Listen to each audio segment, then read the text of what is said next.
Mais FM. A melhor.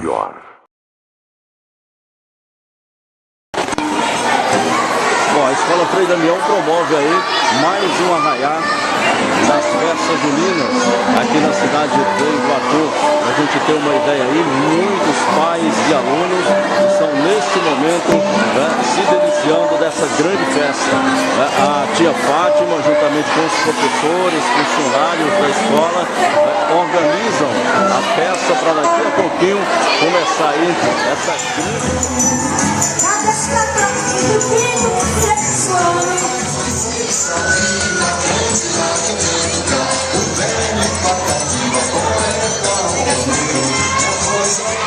Que é o que não falta, viu? Aqui no arraiá da Escola Frei Damião. A gente está mostrando aqui que tem vatapá, né? Muita coisa boa. O pessoal que está animadíssimo, né? O pessoal animadíssimo do arraiá da Escola Frei Damião.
Uma coreografia em homenagem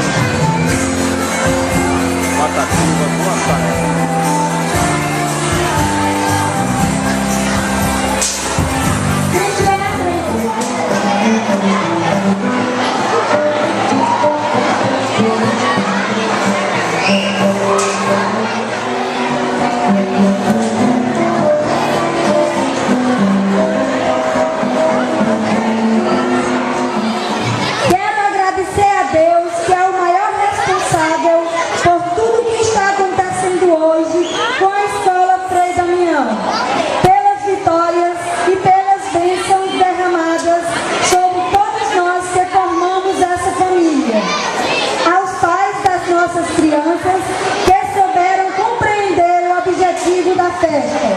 E ajudaram a escola com as vendas dos bilhetes do cestão, com a contribuição de alimentos ou mantimentos para formar o cestão e pela disponibilidade de cada um de prestigiar, trazendo seus familiares e amigos.